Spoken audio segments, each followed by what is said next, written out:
Because at the end of the day, what the Brahmin is taught is that, like, don't climb to the top of the mountain because that's not your job. The top of the mountain will never give you fulfillment. So the Brahmin never climbs to the top. But at the end of the day, they travel to the king's palace every single day. And they see a bigger house. And, the king has a prettier wife. And, there's all these, like the king eats finer food and has finer clothing. And the king is the one who actually winds up at the top of the mountain. The king is the one who wakes up one day and finds, like, this desperation of unhappiness. Because remember, like we talked about, when your life is not perfect, you chase an external goal. So for the Brahmins, there's this seed of desire that is never fulfilled. And as long as that seed of desire is never fulfilled, they can never truly seek enlightenment, because the road for enlightenment, people make it sound like it's like a positive thing.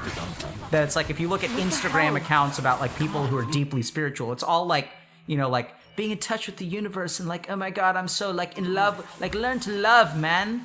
Yeah. Like, I love myself in a new way. Those guys don't get it. There's something wrong with this. The road to enlightenment starts with what you feel every single day. Is that, like, no matter what you do, like, things are decaying. And no matter, like, what you accomplish, like, that excitement can never be reproduced. Yeah, that's kind of what's so... it's very bittersweet in a way, because, like, you can appreciate it, and you can also resent it or dislike it or be afraid of it. And you kind of have the duality that happens all the time. Yeah, so that's actually, that understanding is one of the key things to transcend duality.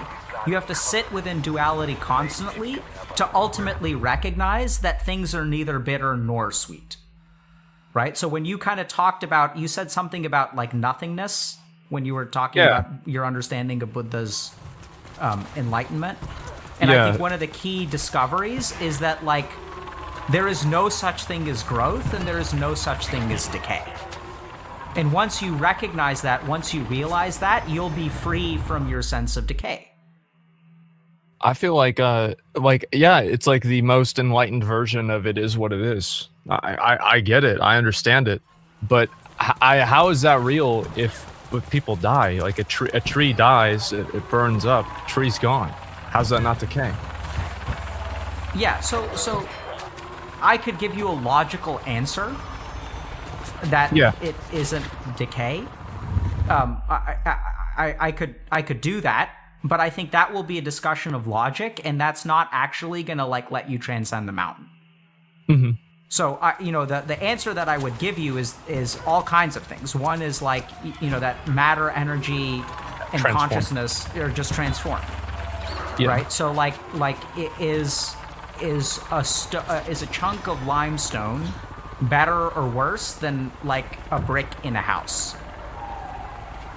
I think it's like the impact that it has on you, right? So, like, of course, obviously, it's all the same in the grand scheme of things, right? In the grand order of the universe, but to a person and to, like, what your experiences are, there are, of course, things that have more importance to you than other things. It's like a family member is more important than a rock, even though now we get to the crux of it, right? So said, the impact on you. So this is what the yogis discovered, is that, like you said, it's internal. So, like, the battle that you need to fight has nothing to do with climbing mountains. It has everything to do with understanding how to essentially control or be free of things impacting you. To be able to enjoy a microtransaction cesspit, the same amount is your first, like, enjoyment of WoW. To understand that, like, living in life is, like, it's all about impact. In the Sanskrit word for de-impaction, essentially training yourself to be free from the impact of things, is vairagya. To be free of, like, its detachment is the best kind of definition of it. And so, like, this is a process that, like, you can undergo to where, like, you can, like, literally learn how to transcend the mountain. That the going up the mountain and going down the mountain is not actually, like, any different. I know. Yeah, I don't know. It feels a lot different. I'll say that. Yep.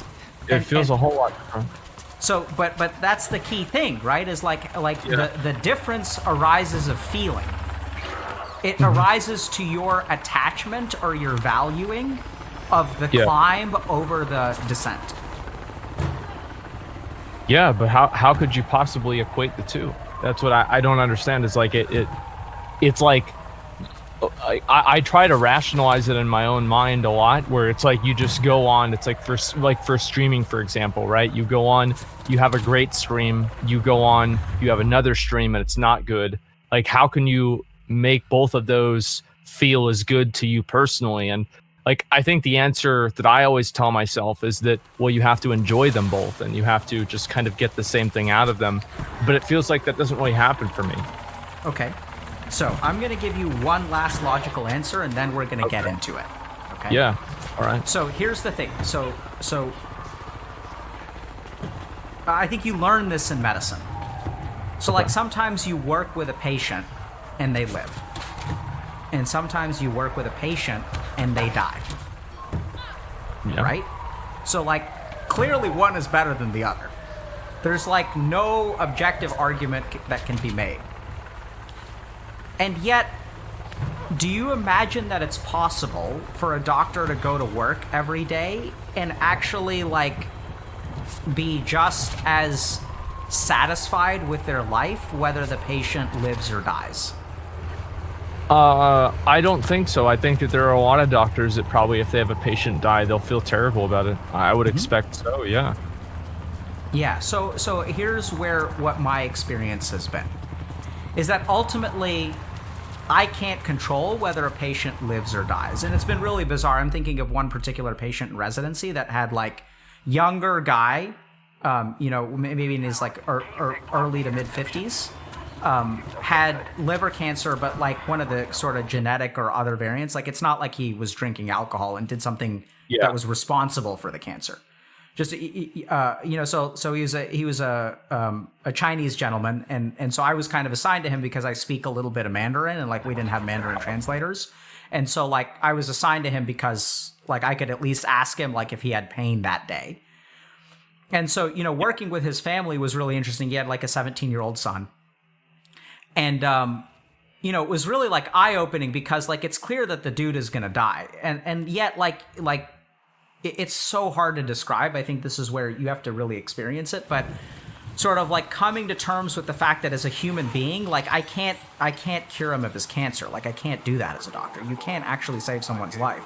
All you can do is like try, right? Yeah. And there comes a point where like a patient can survive and you can have done a shitty job as a doctor, and a patient can have died and you could have done an amazing job as a doctor.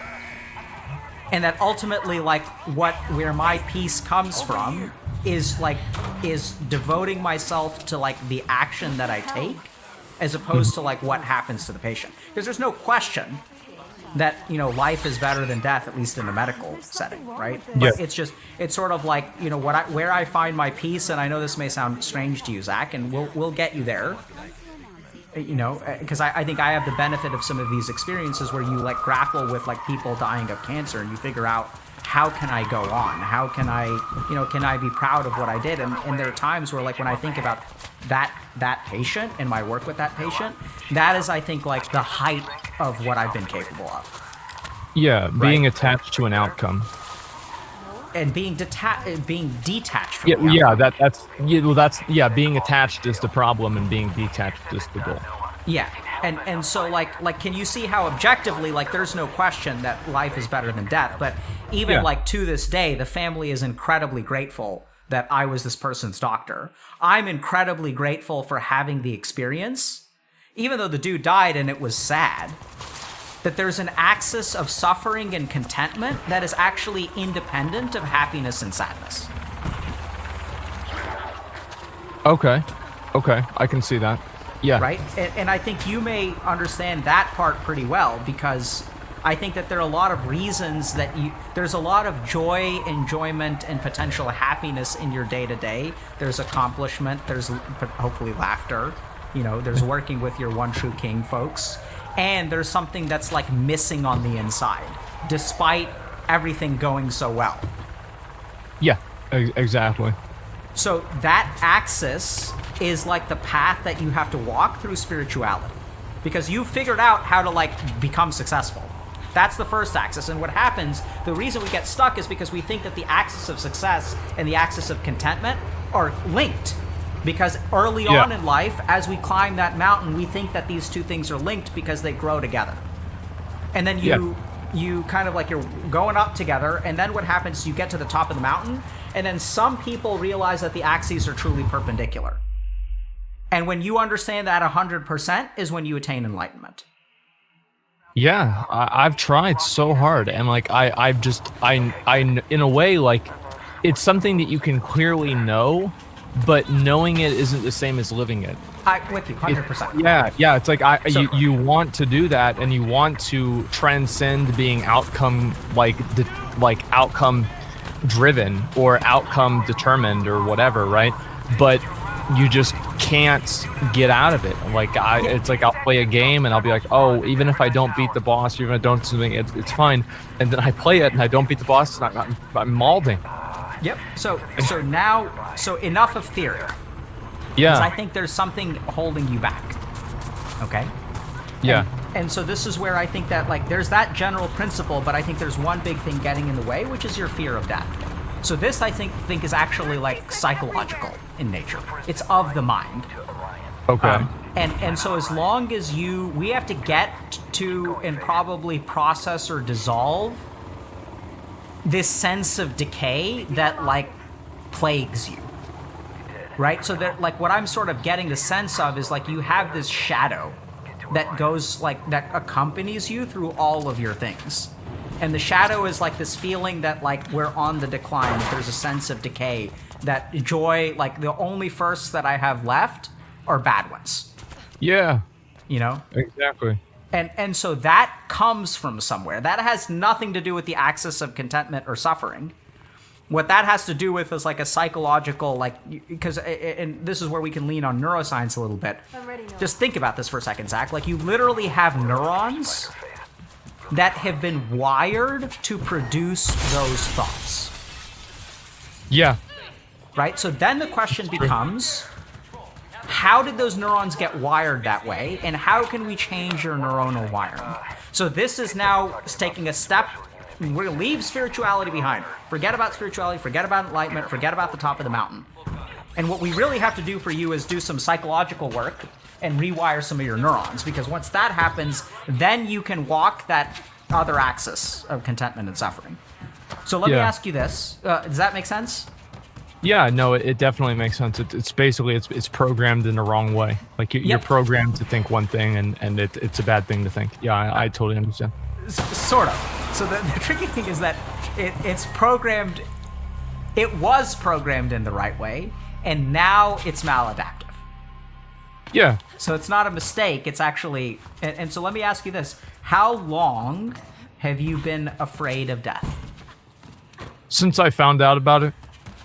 Can you tell me about that? How you found out about death? I don't really remember, honestly. I think the earliest memory I have is I was like, I don't know, like 4 or 5 or 6, right? I was raised Roman Catholic, and so I had a lot of experience just kind of talking about the whole idea of afterlife and everything like that. And even whenever I was like 5 years old, I read some of the stories. I heard some of the stories in the Bible. I was like, man, I never heard of anybody that lived in a fish. I don't even know if this is true. And it made me wonder, it's like, what is the, what's really going on and what's really going to happen? Because, like, yeah, I understand people die, and I was scared of it. I remember, it's like you can run from it, hide from it. Destiny comes all the same. And it's scary. It is. And I remember thinking that when I was a little kid. And there have been times where I've been able to kind of forget about that. And I think that's really kind of always been my goal, is to just not think about it. And I think that sometimes whenever I don't, this sounds like really stupid, because I think it, in a way, I feel stupid for thinking this way.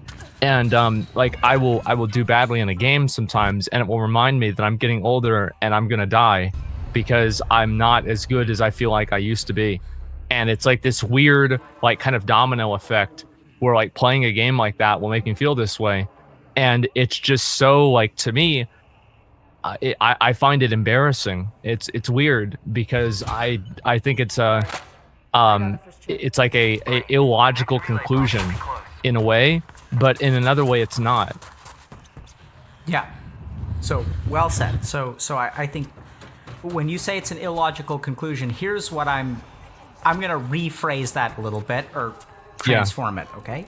The way I'm gonna interpret that is that if you look at the variables that lead you to playing a crappy game of whatever, there are tons of them, right? Yeah. If you're a MOBA player, the number one variable is that your team sucks. Absolutely. It's always their fault. Yep. And so like if we think about it, there are 1,000 reasons why, you know, you have poor performance in the game. Yeah. But what your mind jumps to is, see, this is a sign of the decay. We knew it was there. We know it's coming. As you said, you can't escape it. It's destiny. Here it is. And so this is the very nature of a cognitive bias, is that like it's a filter through which an independent experience transforms into something else. Yeah, it's like if the only tool you have is a hammer, every problem looks like a nail. Absolutely. You find it, yeah, I get it. So now we go back to, I mean, you say you don't have many memories about it, but like I think that we have to figure out how to deconstruct the filter, and that starts with like understanding how the filter was built. And so you were 4 years old, and you were like raised Roman Catholic, and when you say, can you tell us more about that? Well, I went to church every Sunday, got communion. I never liked going to church, couldn't play Game Boy in church, and I didn't really ever believe in a lot of this stuff. I thought it was kind of, in a way, there's like the parallel realities of, is it more, like, I think I even said this last time I was on here, is it more terrifying to know that you are created just for this endless cycle of servitude towards some deity that you don't really fully comprehend? Or is it more terrifying that you're just a hyper-intelligent ape with no purpose in life who's going to die and can cease to exist in a period of time that's nothing in the grand scheme of things? It's like, which one of these realities is more terrifying? And you know, I think they're both pretty bad. Yeah, so that sounds like philosophy to me. Yeah. I mean, a lot of the religion in a lot of ways is philosophy, and so. Yep. So I'm going to steer away from that. Go ahead. So, why did you have to go to church? Well, my mom wanted me to. It was Sunday. And can you help understand what? Did you ever try to tell your mom that you didn't want to go to church? Yes, I made her aware of the way that I felt about it. Yes, many times. Can you tell us about that? I was like, Mom, I don't want to go. She's like, it's too bad, you're gonna go. And I was like, well, I don't want to go. And then finally, sometimes I would try to make myself feel better and think like maybe she'll take me to Burger King after church. That honestly, sometimes that helped. But overall, like she would always make me want to go or make me go. And I didn't really, like, nowadays, the weird thing about it is nowadays I offer every time that it's like a holiday, like right now, COVID, so like I'm not doing it. But like any other time besides that, I always tell her, like, listen, Mom, if you want me to take you to church, I will not even stream. Like, I will make sure that you get to go to church, right? Because I knew how much it meant to her back then. But whenever I was a kid, I didn't have that same perspective, right? And so back then, I just, I didn't want to go. I hated going. And it was just, it's like I could be at home playing with my friends. I could be playing video games. I could be doing something that I want to do. And instead, I'm doing this thing that I don't want to do, that I don't even think is real.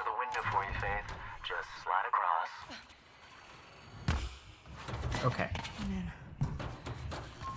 And what would she say when you told her that you didn't want to go? I mean, I think there's a lot of different things she'd say, but like, I don't. The thing is, it's odd because I don't even really remember. Like, the only thing I really remember is that it didn't matter. Yeah, I could rationalize it all I wanted, but I was still driving to church. Yep. So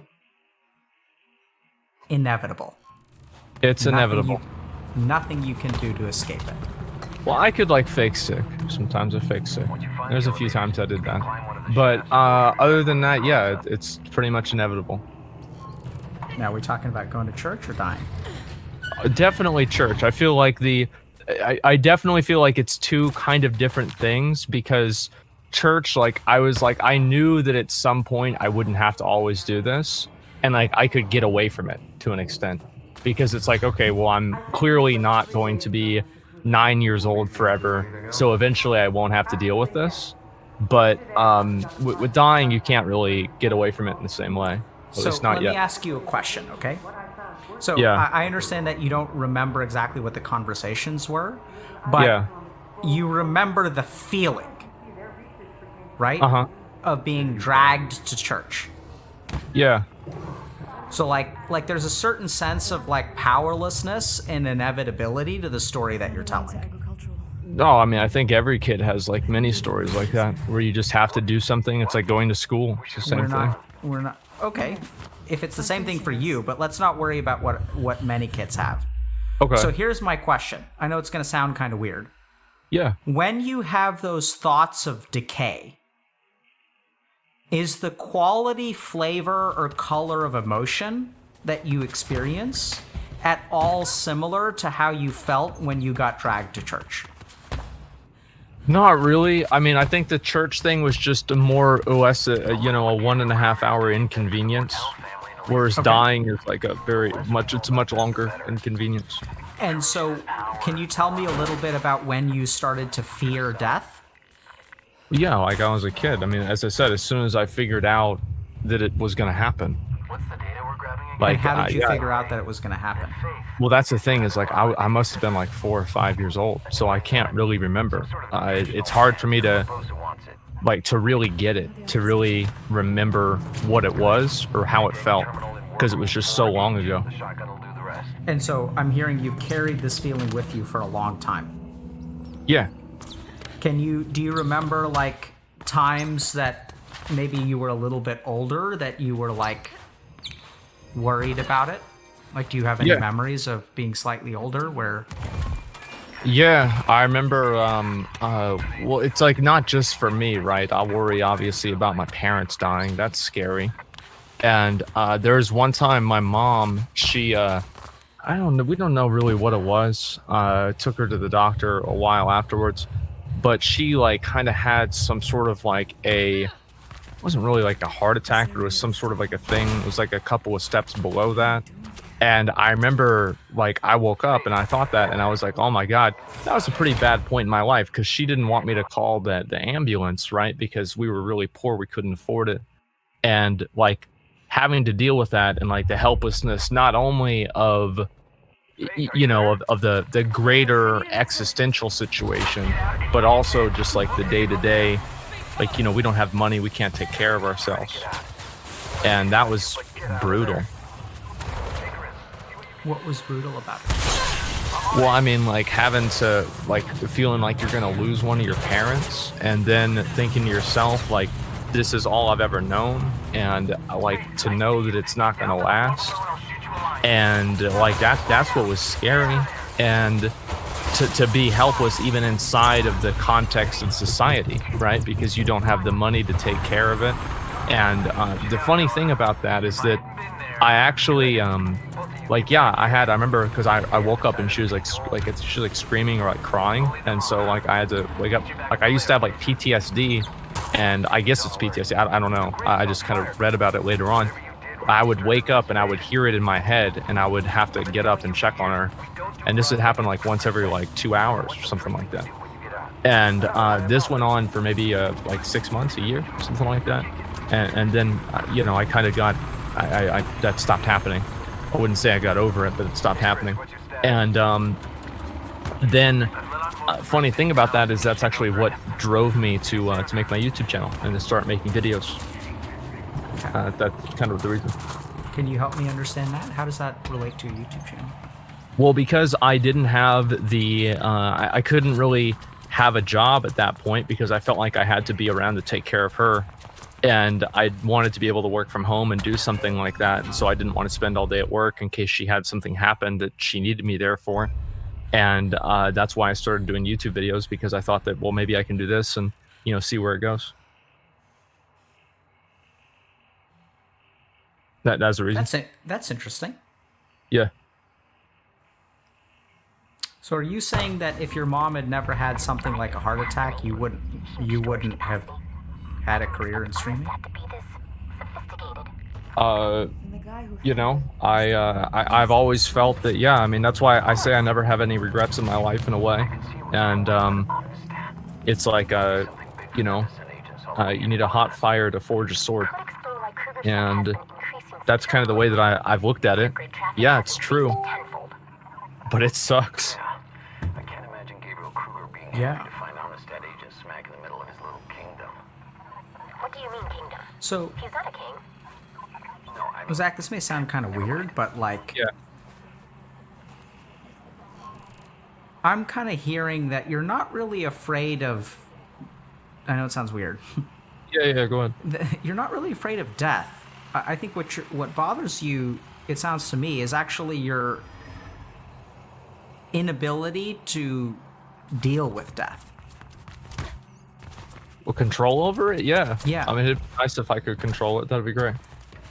I know it sounds weird, and Yeah. this may seem like a useless distinction, but to me it actually feels pretty significant, because what I'm hearing themes of is not actually death. It's like you being like, and I'm stretching here, okay? So I'm trying to draw connections, but and so we feel free to bat them down if they don't sit with you. Good. It's hypothesis Everywhere's testing. not too far from where you are. What I'm really hearing is that like you've been on the receiving end of being powerless before, and like what I'm hearing is that death is like the guaranteed powerlessness. It's the one thing that know that no matter how hard you try, you can fix everything else. You can have money, you can have medical care, you can have friends, you can have love, and you can gain power over every dimension in your life. But the one thing that you can never gain power over is death. Yeah.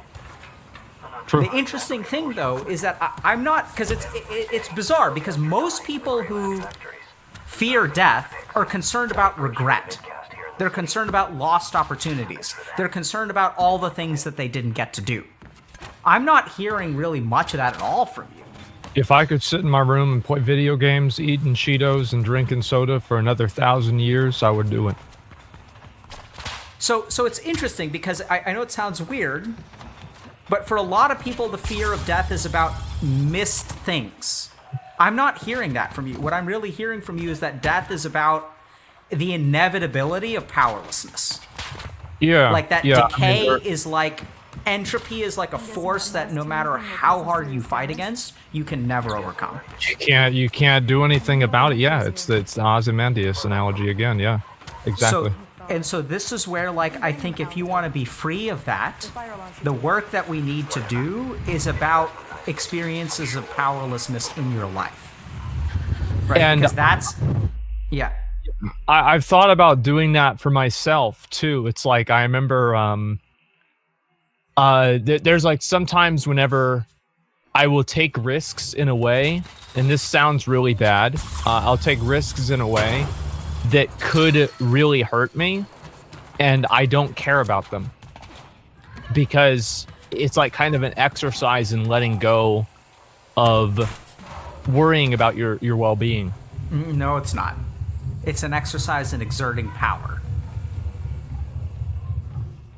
How do you feel? How do you feel like that? Because like you're taking the risk, right? So like you're manning up against it. Like so this is exactly what I'm saying. For most people, risk to their well-being is enough of a deterrent. But for you have a far more important flame within you, which is like irrespective of the impact to my well-being. Like, I'm going to choose. I'm going to be in control. I'm going to jump into the lake of fire because I'm the one that's doing it. And while 1,000 people will say to you, you're a dumbass for jumping into a lake of fire, they don't understand that, like, what you need from that, what you're getting out of that, is that you're the one who's doing the jumping. For me, like, what I try to get out of it is that I can let go and just let it happen if it goes wrong. We're saying the same thing. Yeah, right? yeah, Because I what you're agree. trying to do is train yourself to be powerless. Yes, exactly. Yeah. Which, in a weird way, is actually taking control. And the employees are all clear the building now. I guess, yeah. I mean, if you, well, how can, well, yeah, but it's like, it's how do you, how can you? It's like a paradox, right? Because how do you take control of not having control? How Yeah. do you not take control Zach. of not having control? That's why it doesn't work. Okay. Because you've tried it, right? Yeah. And you still fear death. And you still fear yeah. powerlessness. And you like, do you see, like, I think we're saying the same thing. Like, I think now I feel like we're onto something. Because it's like, you do this thing to train yourself, to inure yourself, to build some damage. Like, you want some fear of death resistance. So what you're going to do is jump into a lake of fire, and 1,000 other people are going to say, like, don't do that, that's dumb. And you're like, you guys don't understand. For me, it's like, I have to learn how to, like, let go or whatever. Like, I have to learn how to face these things and, like, do something that's high risk, because it's like you trying to grapple with this thing. Yeah. Well, it's also just like small things. I remember I was walking up the street. This was like years ago, right? Or quite a while. I don't know if it's years ago. It was quite a while ago. And I had like a weird, I don't know if this was like a panic attack or something like that, where I was walking down to the street or to the store. I was walking down the street to the store, and I had like a weird thing happen with like my chest. And I don't know if it was a panic attack, if it was some sort of like, weird thing with my heart. I don't know what it was. This happened a few years ago, and it was the first time that I ever really felt, I think that almost many people have this experience, right? Where they have the first feeling of mortality. And that was that for me, right? And I remember a year or so later, I had not that same feeling, but something that reminded me of it, like walking up the street. And I thought to myself, if that's the case, and if I die right now, there couldn't be a better time for it to go. I'm walking down the street, I'm happy, I'm with my friends, I'm in my neighborhood, and everything is as good as it's ever going to be. And that's been the closest that I've been to being able to deal with it. Yeah. Listen, what are you saying to me, Zach? I don't know. Like think about that for a second. Like, what are you... So you're afraid of death, right? Yeah. And that second time when you were walking, don't read Twitch chat. Okay. All right. So when you're walking up the street and you start to feel that sensation, did you think you were dying? It was a 2% chance, 1% chance. Yeah. It made me aware. It made me aware of it. Sure. And so can we just sort of, I'm going to interpret, okay? So you're welcome to push back against the interpretation. So in that moment, you were actually like, that's the closest to death that you've actually ever been. Closest to death that I've been without, I mean, like, there have been some other times where I've been pretty close to it. Oh, aware of your proximity to death, let's put it that way. I remember there was one time I was driving down, my friend was driving down the street. He was drunk and high, and I was in the passenger seat, and the seatbelt didn't work. And I thought to myself, man, I'm never going to have to worry about that test that I have to do next week. How did you feel when you were close to death? In the first case, the one in the car, I felt, it's like, there's like it's terrifying, but at the same time, it's also grounding. And when you're walking up the street and you think to yourself, maybe there's a 2% chance this is a heart attack, how do you feel? I felt good, felt fine. So, like, this makes no sense. Because here you are afraid of death on a daily basis. And when it comes knocking on your door, the words that you describe are not abject terror. Sure, there's terror, but there's also grounding. And there's also a sense of, like, peace and acceptance. Yeah. Yeah. It's a weird. It's like kind of you have moments of moments of peace and moments of being able to deal with things, and then also moments where you can't. No, It's like it's Nope. not an even keel. I'm gonna disagree. Okay. Because I think actually, I know it sounds weird. What you say is Yeah. logically makes a ton of sense. But here's what I'd like to put out to you: is that when actually faced with death, you're okay with it. It's the feeling of decay, the feeling of inevitability, the feeling of powerlessness about that future thing that you can never prevent. That's where you're terrified. Yeah, But I when- think. Yeah. Do you see the difference? Like, because when you actually face death, you're like, so be it. And anticipation is the stressful thing, and going back to the thing with the dentist, right? I mean, sitting in the waiting room is way more stressful than actually having the teeth, fixed or whatever. So now we get to I think the problem is that you've misdiagnosed yourself, and not that we diagnose you here on stream. I'm not going to diagnose, or just use that term loosely, okay? Yeah. Because you call it the fear of death, but I don't think it's the fear of death. I think it's the fear of powerlessness. Because when you actually face death, you're kind of like, if I go, so be it. That's Vairagya.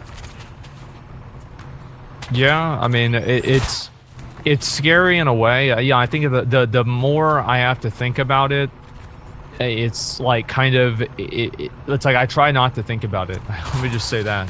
Yeah, so we'll get to your whole coping structure in a second. But and I think this is where, I sort of barked up the tree of Roman Catholicism, fear of death and things like that. And that tree there's nothing in the tree, right? I asked you that stuff and it kind of felt like it wasn't, you're kind of like, yeah, that's not the same feeling, basically told. So, and I think that makes sense because I think what the feeling really is, it really has to do with we've got to talk about times in your life where you felt powerless. This whole thing with your mom, I think is a far better, I know it sounds kind of weird, but when you think about your decay, when you do poorly in a video game, okay? Yeah. This is going to sound like a bizarre question, and feel free to swat this down too if it doesn't feel right, okay? When you do poorly in a video game, is the color, flavor, and texture of how you feel in that moment, forget about your thoughts, forget about your rationalizations, similar to how you felt when your mom told you don't call the ambulance?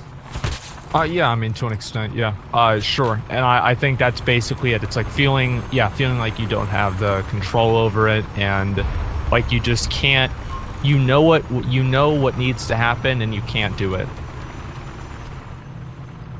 Yeah, so the interesting thing, Zach, is that I think if you want to be happy, okay? There's a two-step process, and we can dig into this a little bit more if you want to today, but here's what I'm seeing. The first thing that you've got to do, because you said this beautifully, you said, I didn't get over it, but it stopped happening. With your I think that's a lot of PTSD and things like that, right? I mean, you have the initial shock. It's the same as a wound, right? I mean, the wound eventually heals, but you still remember it being there in a way. Yeah, so here's what I'm going to say, is that it just changed the shape in which it manifests. And that it's the same thing. This is the hypothesis. The fear of decay that you have is what it turned into. When did your mom have this event? 2012. Okay. I think it's just somewhere around. It might have been 2013. I think it was November 2012, if I remember right. And how long did you have the PTSD, waking up, things like that? Until about I don't know, 2014, middle of 2014, somewhere around there. Okay. I mean, obviously these are very rough guesses, but yeah. And how long have you felt not excited? How long have you been worried about the decay of your career and that you're getting old? Probably last 2 years, 2 or 3 years. They're probably three-ish years. So it looks like there's so let's say there's a pretty significant gap between 2014 and 2018, and I think that there's to me though I feel like I've got a pretty good sense that if you want to be free of this thing, you've actually got to go back and explore times in your life where you felt powerless. like the sense of inevitability and like powerlessness. And we can kind of talk about that more. I mean, I know we've been at it for, a while now. And so I'll kind of leave it up to you whether you want to talk a little bit about like coping, like your tendency to like cope and. Well, what do you mean by exploring it? Like I'm curious. Like, how do you explore a moment of powerlessness? Great question. So like I think I know it sounds weird, but when I ask you about your mom, what did you feel in that moment as you were retelling the story? Well, it sucked. I mean, like, the thing is, if I've told the story before on my stream, so like kind of the visceral, like emotional feeling is not really there as much because I'm used to telling it. But it sucks. I mean, I think it feels bad. I think that's in what way does it feel bad? I don't know. I mean, like it feels bad that it happened. It feels bad that I guess, it just feels bad that it happened. I'm not really sure exactly how to describe it. So let me ask you this. Do you experience an echo of what you experienced back then when you tell the story? No, that's why I can tell it. Okay. So that's what we have to change. So here's how it works. Okay? So from like, and this is a slightly more yogic perspective, but if we look at principles of psychotherapy, I think we're kind of, I'll kind of explain to you what happens. So when we have negative experiences, there's a certain emotional energy that we experience in that moment. And that energy can do one of two things. It can either be digested or buried. Generally speaking, as we get older, we get better at digesting negative experiences. So if we think about like, so for example, being emotionally abused by your boss at the age of 27 for 6 months is far less damaging than being emotionally abused by a teacher for 6 months at the age of 5. Yes. Right? So like if we think about why is that, it's because our brain's capacity to process and digest at older ages is improved. Yeah, you have more context around it. You called? Absolutely. Like you have more yeah, so what you say is context is your brain's ability to attach context around it. Yeah. Right? So the 5-year-old doesn't understand how to do that. You're precisely right, but I'm just sort of reshaping it as like a faculty of the mind. So if we look at like psychotherapy and like psychiatry, like why do we dig into the past? It's because like most of the dormant emotional energy forms in the past because we tend to do pretty good. Like you can have a traumatic breakup, you can lose a parent, things like that. But like losing a parent at the age of 7 has, and I've seen this, lifelong impacts. Yeah. Losing a parent at the age of 42 has also affects you for the rest of your life, but it doesn't like damage you for the rest of your life. Yeah, it doesn't change the course. Yeah, I see. So here's what happens. I know it sounds kind of weird, but that energy lies dormant and then resurfaces. So the example that I'm going to use is like the standard one I used on stream. Is let's say I'm walking down the street with my kid. And my kid sees a dog. Kid goes to pet the dog. Dog kind of nips at my kid. The kid gets terrified, starts crying, yells, terrified. Pick me up, daddy. Feels a ton of fear and emotion. 10 minutes later, I get her an ice cream. She's licking the ice cream. We don't have to go to the emergency room or anything. The dog was actually just sniffing her, didn't even bite her. But for her, it was traumatic. And 10 minutes later, she's like a kid. She's resilient, so she's like licking her ice cream, telling me about what she's doing in school. Everything's fine. Until the next day when she sees another dog. And she freaks out. Daddy, pick me up. Oh my God. So like, where did that, she's like across the street. It's like, what's happening? So what's happened is her neurons have wired to recognize this dog as a dangerous stimulus. Yeah, people, like the human brain is good at recognizing patterns and making patterns. Absolutely, right? So that dormant emotional energy, so that's the neuroscientific perspective. Let's think about it from like an emotional energy perspective. Ton of emotion disappears in 10 minutes. It doesn't actually disappear, right? It goes dormant. Yeah. And then reactivates. So what I'm hearing from you is that like this emotional energy reactivates as signs of decay. Oh, you see the decay there. You see the decay there. It's inevitable. I'm powerless. There's nothing I can do. And so then the question becomes like, okay, if that emotional energy is like manifesting, because this is where we kind of get to coping. You say it beautifully, Zach. You're kind of like, I didn't really get over it, but it sort of went away. And what it's doing is it's like seeping in through the cracks now. It shapes the way that your mind looks at things. It shapes the way that you look at life, because there's this like part of your brain that is telling you, Zach, that no matter what you do, you are powerless. And so what is your brain, then what happens is your brain takes that feeling and it actually tries to construct a logic around it. So this sounds kind of weird, but this is how like kind of psychosis works, where like paranoia, where the person has the paranoia. It's actually an emotion that's at the root of it. And then their mind constructs an explanation to corroborate the emotion. Why do people feel like they're being followed by the FBI as opposed to someone else? It's because they have a feeling of being followed, feeling observed, and then the mind constructs and asks itself in a logical way, what organizations have the resources to constantly follow me? Which is why you see these recurrent themes of like FBI, mob, whatever. Yeah, I can see that. So they're just looking for a outlet to rationalize their feelings. Absolutely. But at the root of it is a feeling.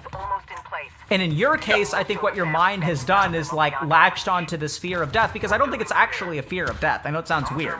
I know you're afraid of death, but I think what you're really afraid of is powerlessness at the time of death. Because if we really look at it scientifically, when you face death, you're not like freaking the fuck out. You're actually like, if I have to go now, so be it, which is not what you would expect from someone who's facing death. No, it's not. And so I know it sounds kind of weird, but so now when we get to when you say like exploring it, what does that mean? What this means is that actually all of that dormant emotion, as we talk about it and as we bring the emotion up, you will feel it in the moment. And you will feel powerless in the moment. But the cool thing is that each time you feel powerless, let's say like in a therapy session, it actually reduces the dormant emotional energy. And as the dormant emotional energy starts to wane, your fear of decay will go with it.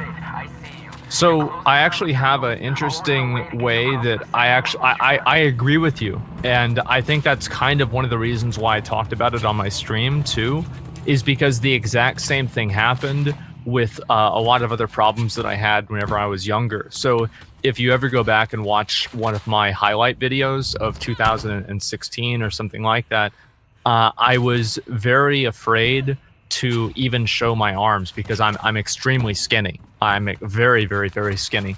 And I was even more so then. And on top of that, I would always cover my mouth whenever I would smile because I didn't want people to see that I had things wrong with my teeth. I would wear a beanie sometimes if I felt a little bit more bald than usual that day. And I had a lot of insecurities, and having to eventually deal with those insecurities on camera. And I remember recently I took a shower on stream when I took my shirt off on stream. And imagine doing that 4 years ago for me is just completely, like, I just could never imagine doing that at all. And I think that the reason that I was able to do that is kind of just consistently dealing with those problems and being faced with that constantly, and then slowly just kind of learning to accept that this is who I am, rather than this is something I have to be afraid of or ashamed of that I can't let anybody know about me. And I think that was helpful for me because it helped me become more accepting of myself. Yeah, so perfect example. I'm going to reinterpret it using a different kind of language. So I think the problem when we hear your story is if people are struggling with the same thing, they're like, I'm insecure about my appearance. And you say, I learned to accept it. Everyone listening at home is like, how do I learn to accept it? Right? Because acceptance comes at the end. Whereas like, I'm going to try to reinterpret this using the model that I shared with you, is I think the learning to accept it is sort of like happens towards the end. The interesting thing is that if you think about each of those moments, okay? So you have the dormant energy of insecurity. And every time you put on the beanie, that energy is not being digested. But every time you take off the beanie, I know this sounds kind of weird, but that insecure emotion comes up and is present, alive, and on in your mind.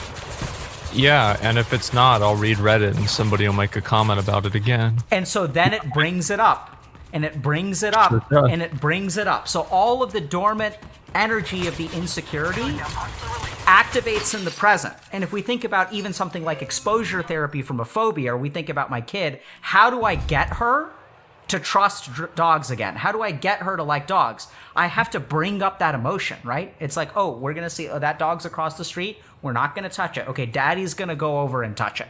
And that raises her anxiety a little bit. Yeah. And it's like, do you want to touch it now? And she's like, no. And then it's like, okay. And then we're going to try again tomorrow. We're going to try again tomorrow. So it's the activation of that dormant energy in the present that, when done with awareness, and this is a key part, which I think you were like grappling with yourself in those moments, right?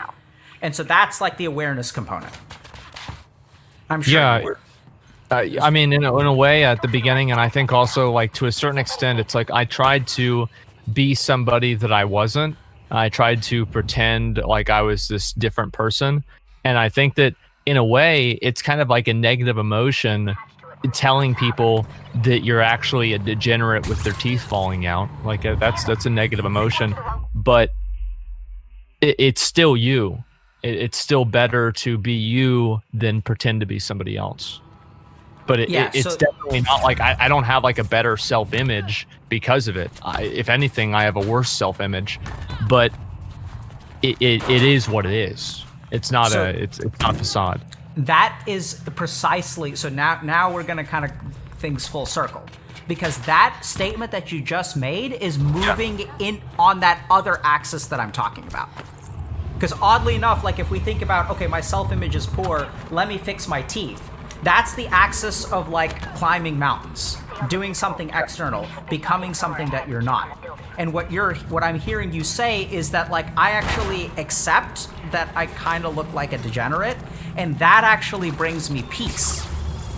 Well, that's what's bad about it though, is because I'm okay with just living like an animal. Like I've said before, no mere mortal can live with Asmongold. Like I live like an absolute animal, and I don't care. Yeah. So now we get to subtle things. Yeah. There's another one. So this idea that you are an animal, that's a whole other complex. That also has its origins. Which, like, when you were growing up poor, it's just hypothesizing for a second, right? We could do this all day. But when you were growing up poor, like, tell me about what it was like to go to school. Oh, it would suck, right? I mean, like, sometimes it would, especially if everybody else had X or Y thing and I didn't have it. Luckily, I mean, my mom did, it's not like we weren't like we didn't live in the projects, right? But we were one of the poorer families in a working class neighborhood. I would say somewhere around there, like lower working class neighborhood. And so, there would be many times whenever I wouldn't have something that it felt like everybody else would have, or I wouldn't be able to do something that everybody else could do, or I couldn't look forward to something that everybody else could look forward to. And it did feel bad to be like that one person that didn't have it, or that one person that couldn't do it, or whatever. And I still think about that sometimes. It's disappointing, but I guess like to me now, I always have like the perspective that, as I said, I don't really have any regrets. And I like, in a way, there'd be like small things that I would go back and I would want to change in my life, but I wouldn't really want to do a whole lot of that because every moment in my life has brought me to the point where I'm at now. And I think that I'm at a relatively good spot now. It's just that internally I'm not. Does that make sense? Yeah, it makes a lot of sense. Yeah. So this is where, I could hypothesize further. I'm getting what you're saying, but I think this sentiment of no mere mortal can live with Asmongold is, I think, a sentiment that was born. I'm just just in the interest of time, I'm going to just toss stuff out. That sentiment was born when you thought about inviting kids over to your house after you went with their house. It actually was born after I had a girlfriend live with me. Okay.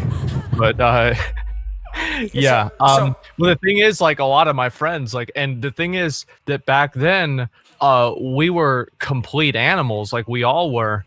But the thing is that they got older and they stopped being animals, but I'm just the fucking same. And like, I still feel like I'm 16. The only time I don't feel like I'm 16 or 13 anymore is if I talk to a 16-year-old. Then I realize, oh fuck, okay, actually, never mind, I'm 30. But outside of that, I feel the same pretty much, and I feel good. It's just that the whole world around me changed. I didn't. I think there's a lot there. Yeah. Like it's a really interesting combination of there. acceptance and coping. Connecting to a priority switch. Yeah, it's weird, isn't it? Yeah, I think it's tough because I think what you've managed to do is like survive. And so a lot of what I'm hearing is like you've accepted yourself for who you are because rejecting yourself is too painful. But in accepting yourself for who you are, you're also propagating things that I think you know aren't good for you, which you're also working on. No, yeah, that's what the problem is, right? Is like, I should not be okay with a number of things. Like, I know that, like, internally, you know, my head's fucked up in that way. Yeah, so to explain how you overcome that, you actually, it's kind of weird, you have to go back to bringing up that negative emotion. Because as long as you say to yourself, no mere mortal can live with Asmongold, you're kind of laughing off the shamefulness of your situation. But I don't feel any shame. Exactly. That's the problem. Yeah. And until you feel that shame, That's right? So like, since you don't feel that shame, you're propagating the life because this is the way that you ignore the shame. Yeah, but it's like I just never had it. It never bothered me at all. And it's so weird to me because like other people, they will latch on and care so much about having this thing or having X or Y, like object or something like that. And for me, I just don't care about any of it. It doesn't matter to me. Like, it doesn't matter if I have a nice car. It doesn't matter to me if I have a nice house. I don't need nice clothes. I wear the same clothes I wore in high school. And none of these things matter to me at all. Yeah, I don't care about the same things other people care about. I'm not sure how much of this is acceptance and attachment and how much of it is a coping mechanism blown out of proportion. What I'm hearing, I can buy it if I want it. I just don't care.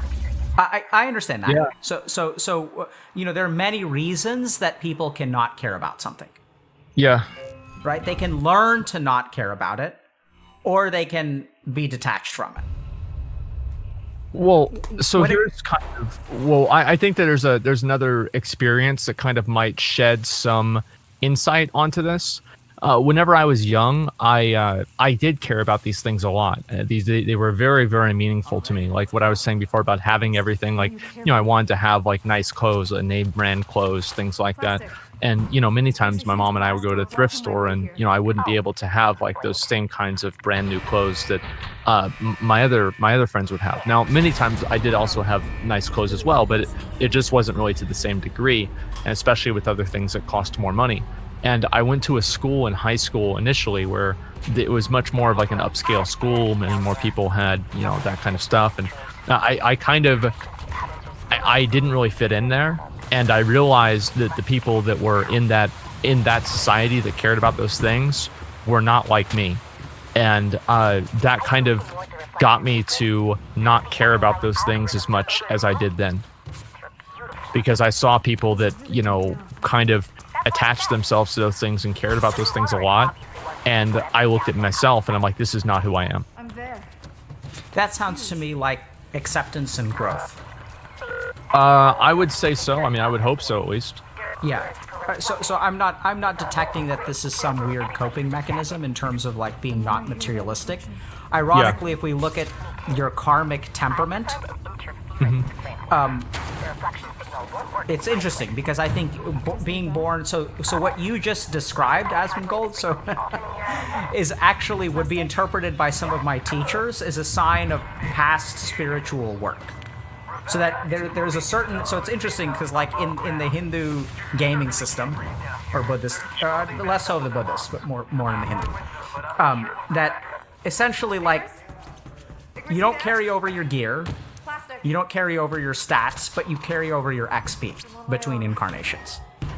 And what you're describing to me is a generally non-materialistic sentiment which would be interpreted by some of my teachers as a sign of past spiritual work, which oddly enough is oftentimes coupled with a lot of material success. And is sort of the formula. This is why, like, Buddha was sort of the same way too, and he was born as a prince. So his karma was like picking a spawn point where you can continue to grow spiritually, and you carry some of your XP with you. So this is something that I've just seen time and again. I don't know if this is like a bias on my part where I'm looking for it, so therefore I find it.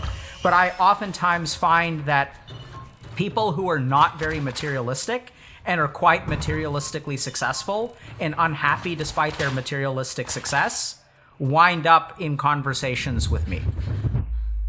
Huh. Yeah, I mean, I think so. I mean, I think that's the reason why. Yeah, I of course, that makes sense. Now, just to kind of, I'm going to try to close the loop and maybe wrap things up and give you a direction to go. Does that sound okay to you, or would you like to kind of? Okay.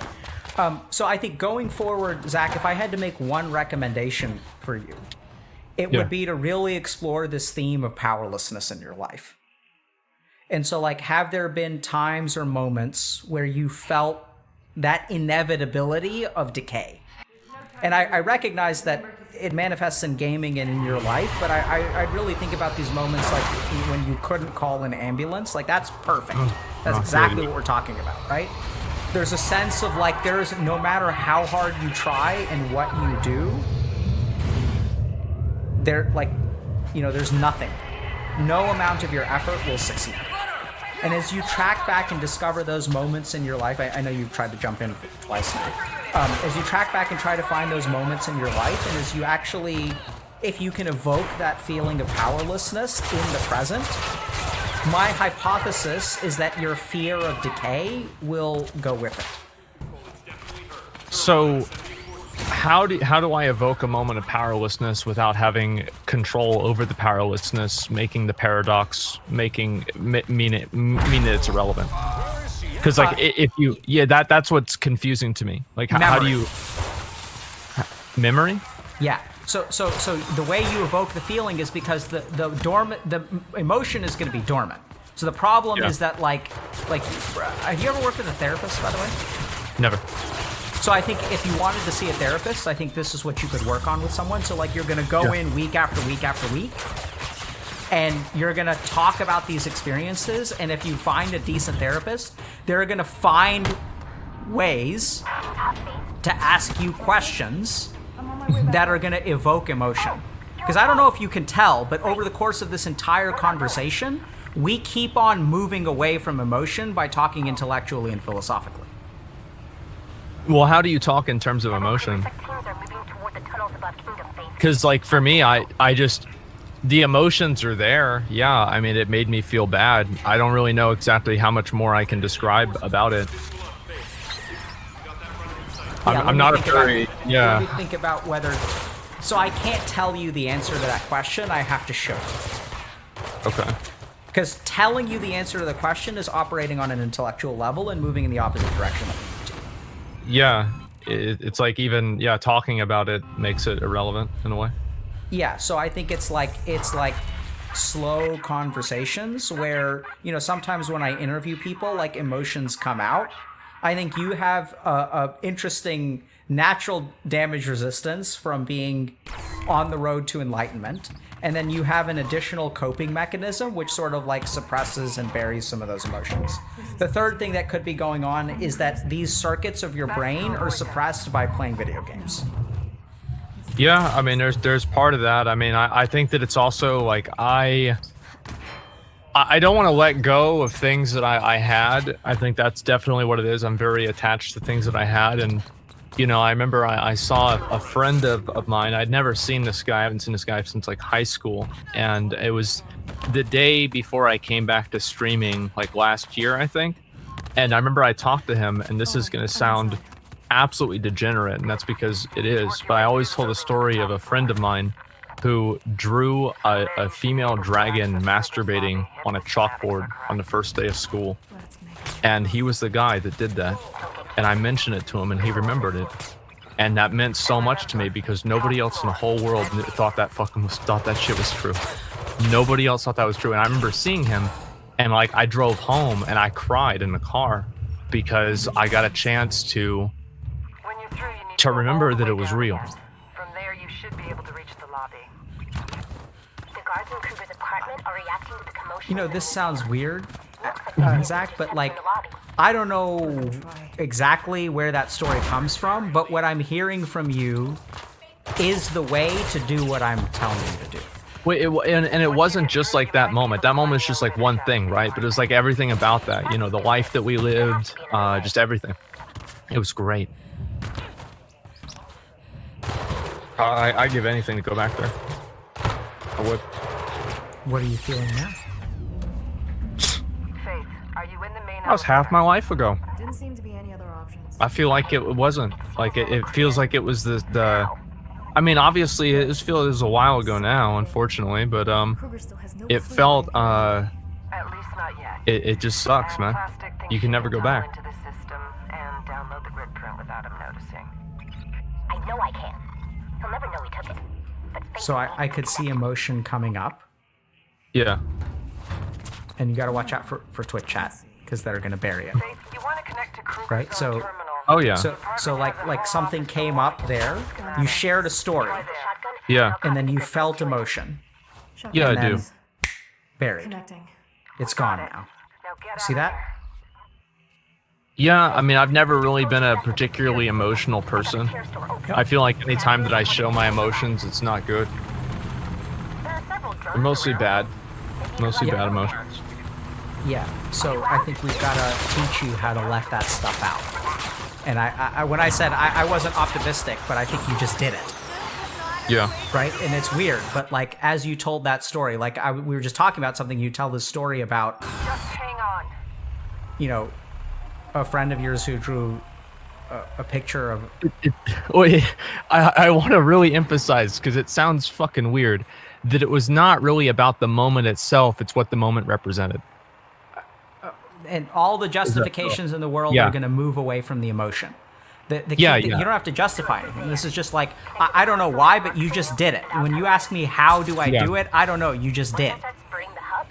And this is what it's weird. It's just you have to go back to the memory. And like something about sharing that with him in that moment for things that you had started to doubt and push away and buried came up.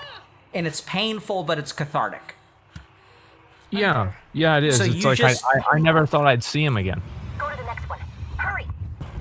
Yeah. I yeah. never thought it would happen. So there are all kinds of interpretations we can make there. Like, Yeah. so for example, the power of that moment is something that you thought was inevitable became not inevitable. That Exactly. you would never get closure. And so we can see how that's powerful for you because, like, what's your problem? It's that the inevitable is inevitable. And here's a chance, here's a moment where that doesn't have to be the case. And it's like painful, but it's also hopeful.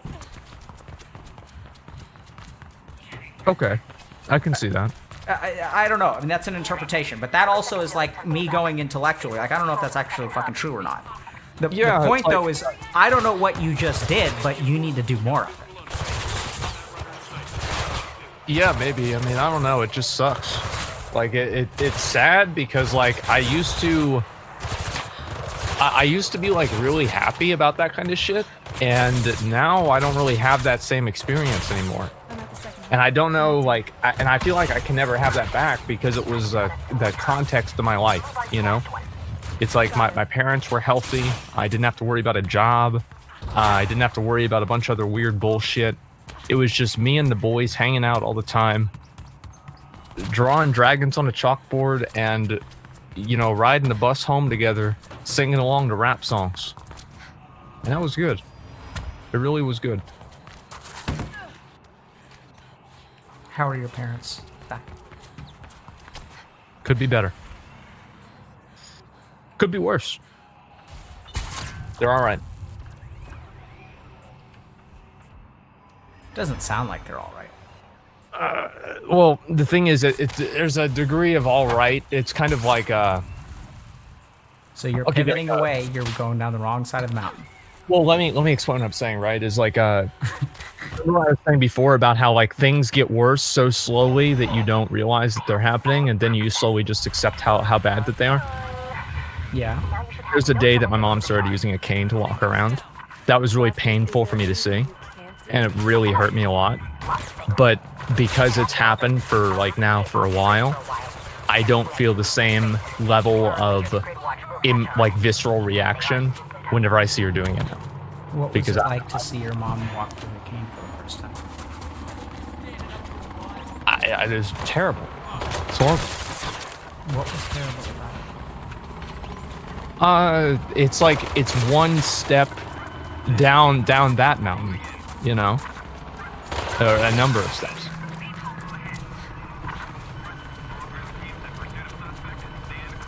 And it wasn't like a really emotional feeling, I guess. It was just like kind of, oh fuck. Like it was just, I don't know. I can't really even describe it. Well done. Kumo was afraid you wouldn't make it, but I never doubted you. So I think, Zach, this is going to take some work. Right? So yeah. I think, but I do still feel optimistic that, like, there are too many things here that seem quite familiar to me that I've seen end in a good place. Well, that's good. That's a relief. Right. So I think part of the issue here is that as you say, I can't describe it. So like, Yeah, I'd have once to throw. you're like, yeah, and that's the problem is like, it's not about thinking about it. Like, I don't know, because thinking about it isn't the right thing. I'm going to go back to the dragon on the chalkboard as an example. Yeah. There are certain ways, there are like shortcuts, level skips. Mm-hmm.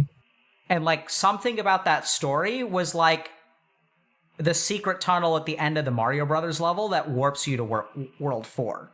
And it's not a logical chain, and you can logically chain it out as much as you want to, and that's not going to be that effective.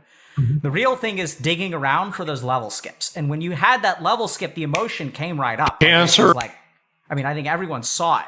Like, you were at the verge of tears. And Yeah, and, it's sad. Because like you can just for a moment go back.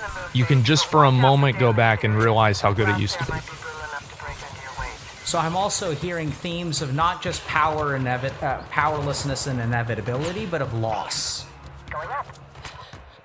Right? Yeah, I would say so.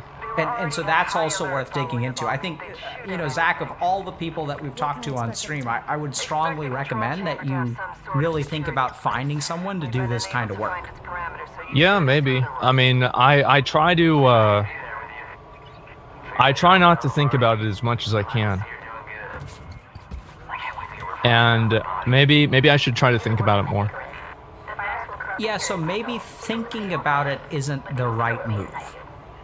Working on it. It's chilly up here. But by all means, think about it. I think it's your, Yeah. I don't know if you play D&D, but you've got an 18 on int. But this is where like, I don't know what your wisdom is, right? Like, there's some other dimension of your being which I think you over-rationalize, intellectualize, and philosophize to get away from your kind of like emotional stuff. But if you want to think about it, by all means, go for it. Well, yeah, it's like you spend time with yourself processing it. It's like you'll lay in bed. Like a lot of times I'll lay in bed without even no music, not on my phone, and I'll just kind of experience myself. It's like a form of, I guess, like uncultured meditation. I've reached the top. Yeah. Uncultured. Yeah, I think it's interesting to see. One of the band's fate. I'll shut it down. Yeah.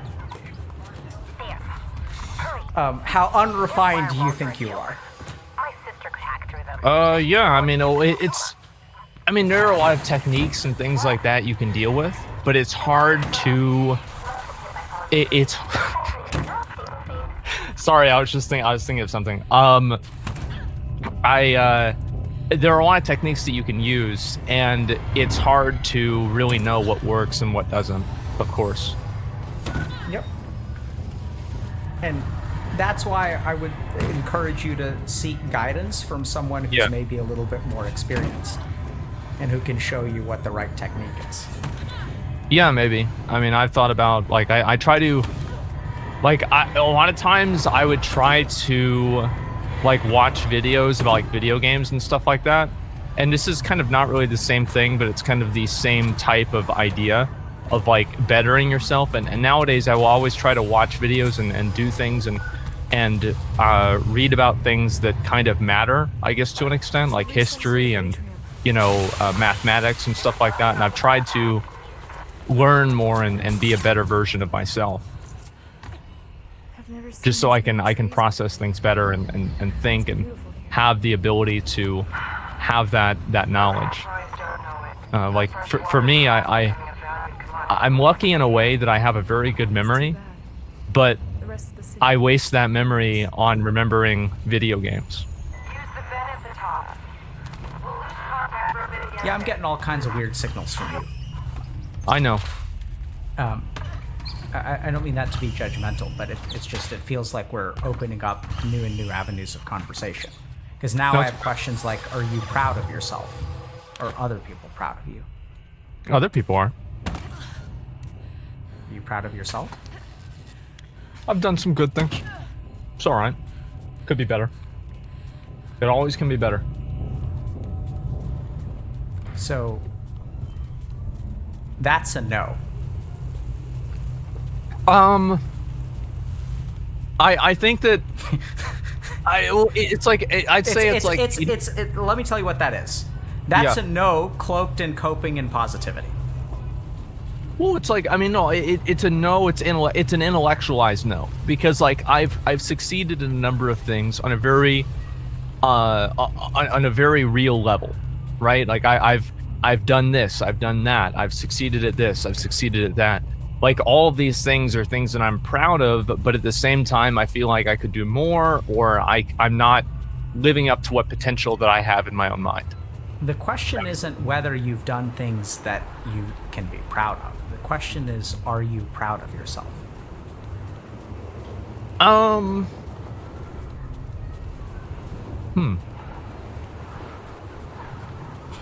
I don't know. It's an interesting question. I don't know.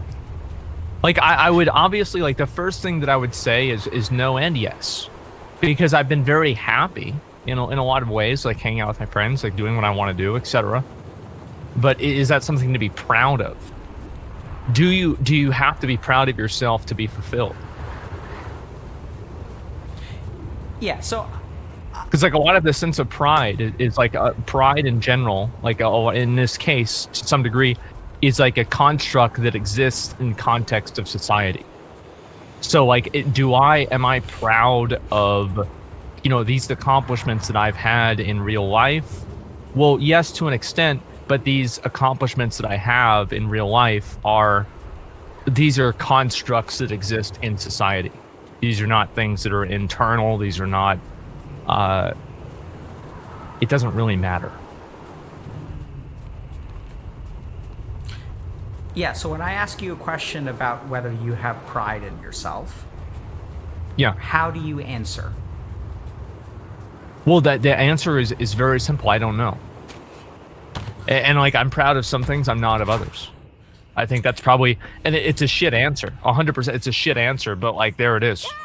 Yeah, so I think we're